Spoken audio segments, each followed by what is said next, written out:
VP Sara versus Madriaga at Chel Jokno. Pasiklaban sa impeachment.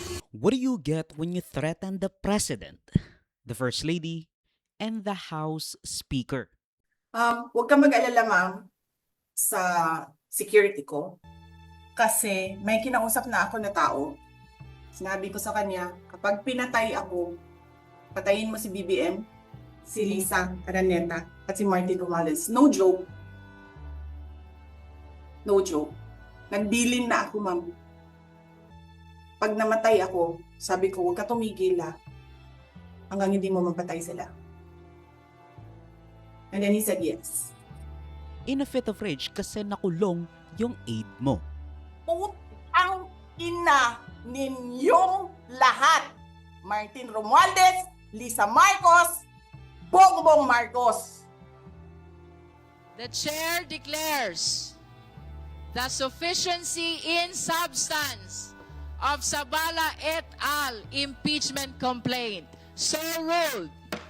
The chair declares the Cabrera impeachment complaint sufficient in substance. So ruled.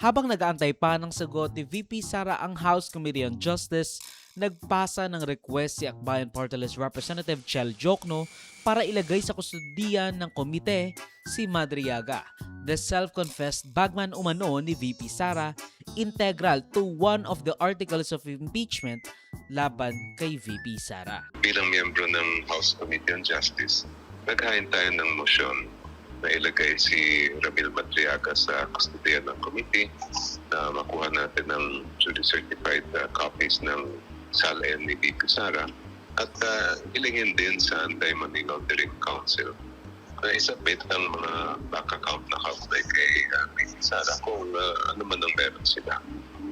Ang purpose nito ay dapat kasi malaman ng taong bayan ang buong katotohanan. Kaya nais natin tiyakin ang lahat ng ebidensya, pati mga dokumento, at iba pang anuman mahalagang papeles ay ligtas at nasa pangangalaga ng Committee on Justice.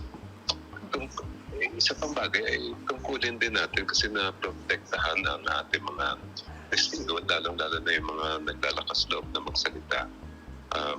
Ang balita na nakuha natin ay may mga banta sa buhay ni Madriaga, pati ng ibang mga. Kaya kailangan din siguro na maging i-preserve at maging safe ang maaaring mga maging testigo dito. I just want to emphasize that we are talking about preserving evidence and protecting witnesses because we are looking for the truth. At matagal nang gusto rin ng sambayan ng Pilipinas na malaman kung ano ba talaga yung katotohanan, ano yung mga ebidensya dito sa impeachment case nito. The reason, simple lang. Since parte ang kanyang affidavit testifying against VP Sara, it would be wise for the committee and of course, advantageous sa mga prosecutors at sa mga nagbibintang kay Sara na since parte yung affidavit niya as impeachment, kailangan ma-secure yung kanyang buhay. Pero mukhang nasindak itong si VP Sara dito kasi nung una namang lumabas itong si Madriaga, nakatunog na siya.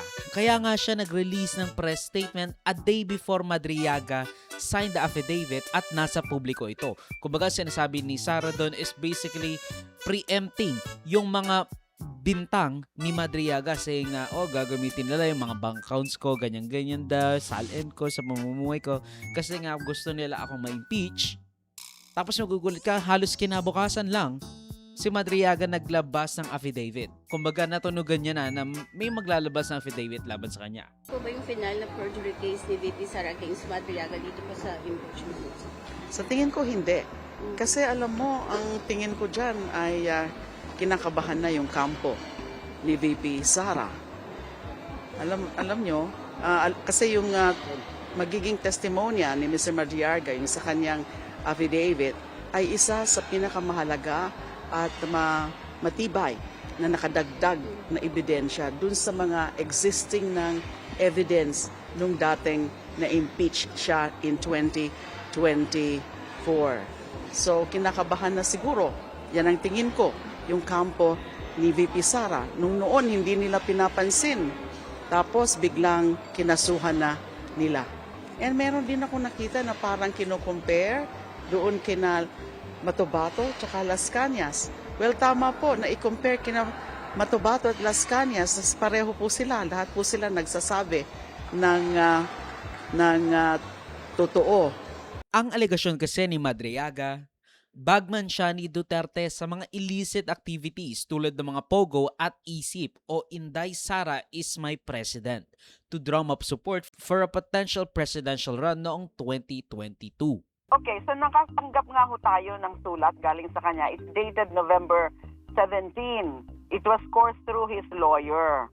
Nagpapatulong siya. Ang sabi niya ay yung sa kaso niya, kinasuhan daw siya ng kidnapping at yun daw ho ay panggigipit lang sa kanya dahil nga daw ay sa kanyang pag-file ng kaso ng land grabbing daw against kay Harry Roque. It's about yung tungkol sa kasi nagpatulong daw sa kanya a group of farmers ng Mariveles, Bataan. Dahil daw doon, binalikan daw siya, kinasuhan daw siya ng kidnapping. So nagpapatulong. And then, nakatanggap ako subsequently ng copy ng kanyang affidavit. Also coursed through the lawyer. Nung una, ang sabi ng lawyers ni VP Sara, dapat lang na masiguro ang kaligtasan ni Madriaga para makita ng Pilipinas yung mga fraud na pinagsasabi niya. As mentioned, we want him to testify so that he can expose himself to the world as a fraud. But what this shows is, or what this starts, is the process to hold Madriaga accountable. That's the primary objective of this. And to signal also to the Vice President's enemies that she won't allow them to dictate the terms of engagement anymore. Because in the impeachment proceedings, if it's proven that Madriaga is lying, there's no consequence to him. Pero dito sa perjury case, kapag napatunayan namin na nagsisinungaling siya, kulong siya. So yun yung distinction why we had to file this, even though in the impeachment proceedings, we're likely going to use the same evidence to prove that Madriaga is a fraud. Pero nag-iba ng tono itong si VP Sara kasi nga nag-file siya ng cyber libel o ng libel kay Madriaga. Tapos kinalaban niya pa si Chel Jokno. Sinasabi niya na if Chel Jokno wants to subpoena her bank transactions, her bank records at kanyang salin, that meant wala talagang kwenta ang impeachment. Kasi wala siyang ebidensya bukod doon sa makukuha nila sa bank transactions, bank records at kanyang salin. Ang sinasabi ni Sara, it's a fishing expedition para malaman nila kung ano yung mga gusot sa records ni VP Sara para yun ang gamitin para sa kanyang impeachment. Ang sagot naman ni Chel Jokno, the reason why we want Madriaga is that so that walang tampering na mangyayari. Naligtas siya at walang mangyayaring masama laban sa kanya. Pero since na-receive ni VP Sara noong March 5 ang ipinadala ng House Committee on Justice, mayroon siyang 10 araw o 10 calendar days para sagutin lahat ng akusasyon laban sa kanya ahead of the hearing. But since linggo ang March 15, she has until March 16, Monday, to actually give her counter affidavit. Alam nyo, hindi ako sure kay Madriaga kung totoo ba talaga yung sinasabi niya o hindi. The only thing I know is that this is a bit hypocritical kasi again, kay Marcos nga, hindi naging sufficient in substance. Ang problema kasi dito is yung optics. Kasi kung iisipin natin, nag-proceed ang impeachment ni Sara pangalawang beses na to. Pangalawang beses na na-proceed ang impeachment complaints laban kay Sara.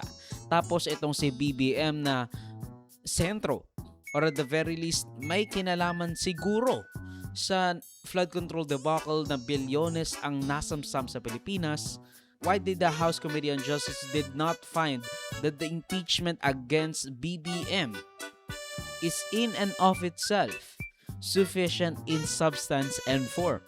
Bakit nila binlock ito bago pa magkaroon ng hearing para kay BBM?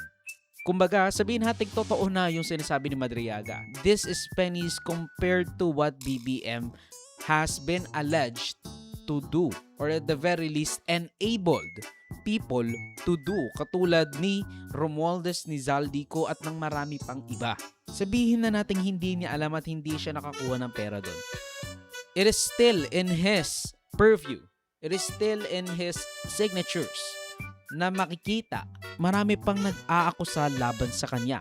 Biglaan agad nagkaroon ng stop sa investigasyon. Kumbaga, pinutol mo yung paa bago pa makalakad itong batang ito.